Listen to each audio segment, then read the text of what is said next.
Death can be described as the action or fact of dying or being killed, the end of the life of a person or organism. To those surrounded by it, it can feel isolating, lonely, and overwhelming.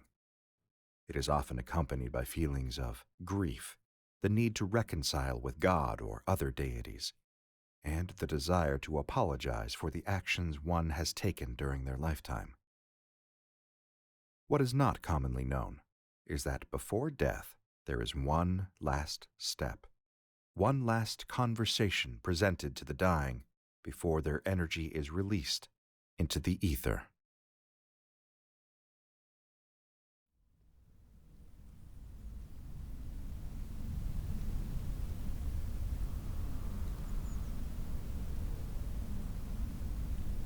Where am I?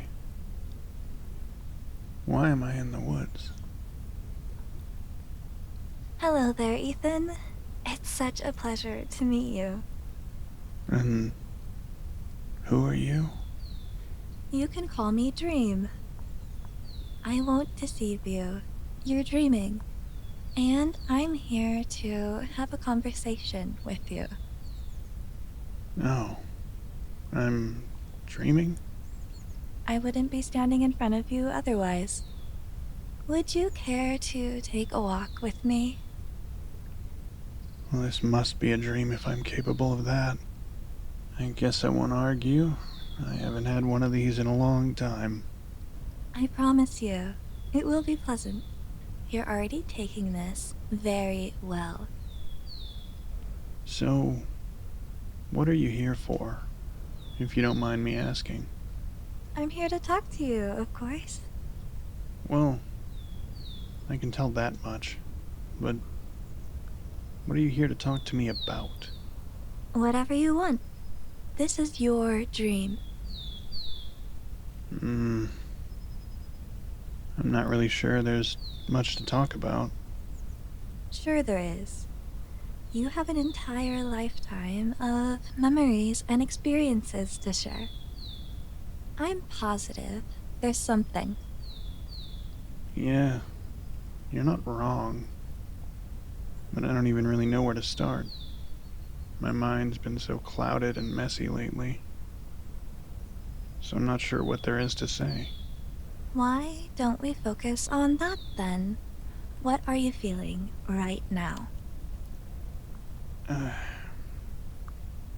It's what I'm always feeling. I always feel like I'm going nowhere and running out of time.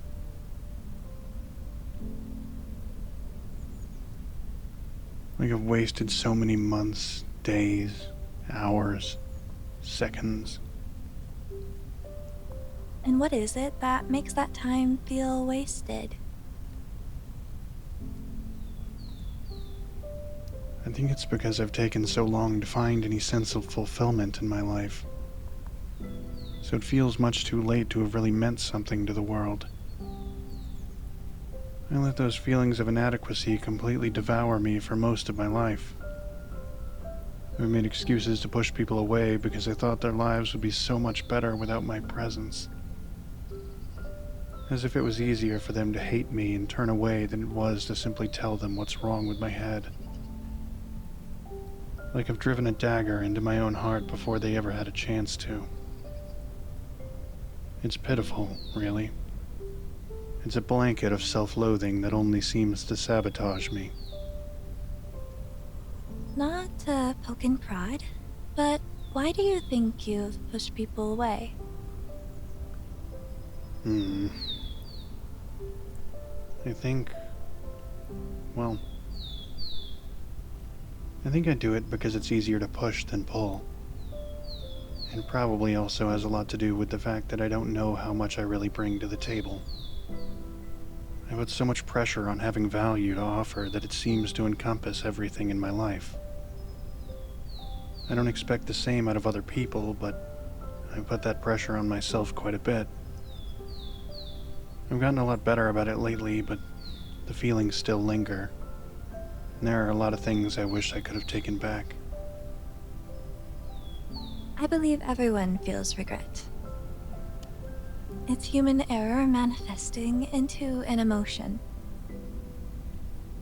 Clearly, you allow past mistakes and even harm done to you to shape your feelings of the future, limiting yourself behind ideas that you should be valuable or not exist at all. Is that right? Yeah, that's pretty obvious, isn't it? I put so much weight on being useful and having a purpose that I often put a huge limitation on how I see my potential as a human being. Have you considered that there are people that see a light in you? Those that truly, deeply care about you. They don't see you as a burden. If you open your eyes a little wider, perhaps you'll see that letting them in may have been an easier option. I ponder that constantly. I should have let people in more instead of feeling like I owe them something for caring about me. I was just always worried about what I had to give back, as if it needed to be transactional for me to be worth their time. You are extremely hard on yourself. You do show that those people mean a lot to you, though, and how you feel you need to do something for them in order to be worthy of the friendship they give you. You have a point. They mean the world to me. All of my friends mean everything to me. And I believe my real regret is all the time I could have spent chasing things I gave up on. In my small brush with reality, I've experienced so much. Felt so much. Would you say that in that way, you've truly lived? You're allowed to appreciate the little things. No one says you can't stop and listen to the wind in the trees, or the pitter-patter of raindrops flecking across the leaves. You see the world with so much color, yet you cascade dulled grays and shadows over yourself. In a way, I suppose I have lived. I've spent a lot of time reading books by ponds, staring into fire pits and admiring the falling showers that the clouds grace us with. It's not all bad. I still love the opportunities I've been given, and I so heavily admire the people I've surrounded myself with. It's possible that I've put so much energy into finding what reason I exist for that I've forgotten to stop and admire what's going on around me. And what if you were to stop trying to discover this huge overarching sense that you need to do one specific thing for your life to feel more full? What do you mean by that? Maybe life doesn't need a purpose. Maybe you don't need some grand design written in the sky above. Maybe it's enough to wake up each day and do the things that make you happy. It's okay to shape a life that feels soft in your hands, gentle, fulfilling, yet simple. We're only here for a moment, a brief, beautiful moment. You were given the chance to experience the universe, to understand, to feel, to grieve, to smile. We exist in this small yet expansive sliver of infinity, and if you can spend your days chasing only what makes your heart beat a little faster, your soul feel a little lighter, then isn't that enough? I've never really thought about it that way. I've always tried to claw my way away from the end because I felt like I was running out of time. So I never saw those little happy moments as being deeper than they seemed. Now, here I am realizing all of this in what feels like a strange, all too late moment of clarity. What makes it too late? You're realizing now that you have moments to look back on and smile. That alone has weight. I'm still making these realizations, so that's what's important in the end, right? Even if I don't have much longer to appreciate it. I think you've always wanted to see these things. You simply haven't allowed yourself to stop recoiling against it. That adds up. Thank you. You know,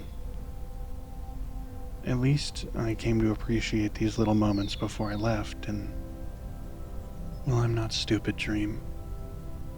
I'm dying right now, aren't I? Yes. To be blunt, you are. Is this the last conversation I'll ever have? Are my kidneys finally giving out? It is, and yes, they are. So, I won't be waking up. That should probably hit me a little harder, but I did see it coming. I would say that there's gravity in the fact that you came to understand and appreciate more aspects of your life before your time came to a close. Even if you saw this moment coming, you're at least able to take a sense of self-appreciation with you when you go. It has been a great pleasure speaking with you. Is this goodbye? If you would like for it to be, then yes. Dream, can I ask you one more thing before I go? Of course you can. Anything. Will it hurt? Oh dear Ethan, it's already over.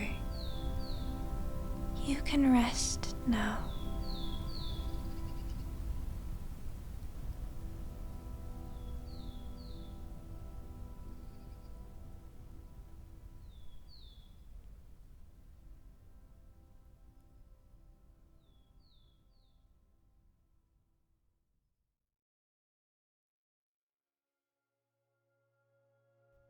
Hello, friends. You've just listened to the episode Grand Design by Audistorium. In this episode, you heard Reag Koster as Dream. The beginning narrator was voiced by Joe Cliff Thompson, and Landon Whisnant as Ethan. This episode was written and sound designed by Landon Whisnant, and you can find our social media at Audistorium Pod for more information. Thank you for listening.